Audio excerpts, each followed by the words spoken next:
Hello po, Merry Christmas and Happy New Year sa lahat. Gusto niyo po bang matutong magluto ng siomai?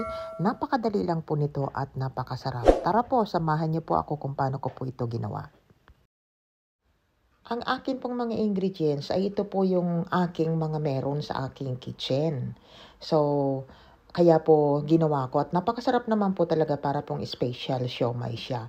Pero kung hindi naman po kayo kumpleto ng mga ito, ay okay lang po. Kung ano po lang po ang meron kayo, yun lang naman po ang gawin nyo. Wala pong problema yun. Siomai pa rin po ang labas noon.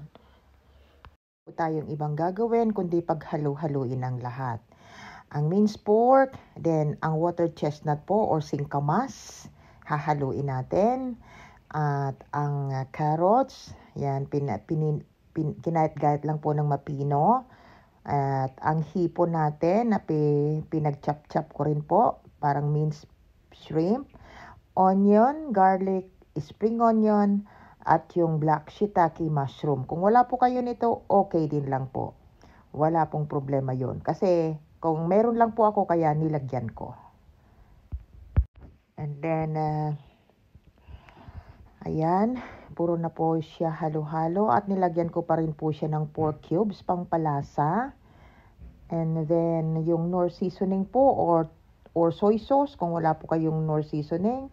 Sesame oil po, importante po yan, kaya dapat meron. Pampalasa. And then, haluan po natin ng isang itlog. Then, haluan natin itong black pepper saka salt. Pagkatapos po ay ang cornstarch. Para po siya ay yung ang tawag dito, mag-bind. Pang-bind po yung cornstarch at saka yung egg. Ilan. Imimix lang po nating maigi na yung talagang well incorporated po yung lahat ng ingredients. Ayan, kamayin na po natin. Kung wala po kayong gloves, maghugas na lang po ng mabuti para po malinis na ang kakainin natin. And then, kailangan po halong-halo siya. Pisil-pisilin ninyo. Parang ganon. Ayan, halong-halo po. Ang lahat po ng ingredients nito ay ilalagay ko po sa description box. Then, may wonton pastry po tayo. Ganun lang po ang pag-wrap niya. Ilalagyan natin ng mga isang kutsarita, pisil-pisilin ng thumb natin or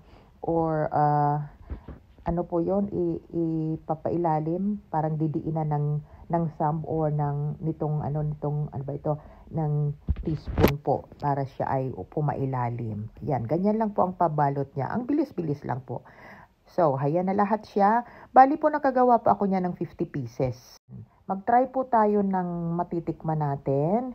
So, konti lang po yan. At i-steam natin for 25 minutes. And then, hayan na po. Ang sarap-sarap naman po talaga. Ayan, masarap po na siya sa toyo na may konting sili at lemon. Kung may chili garlic po kayo, masarap din po siya. Depende po sa inyo kung ano pong gusto nyong sausawan. Madali lang po siyang lutuin. Sana po ay gawin ninyo. Salamat sa panunood.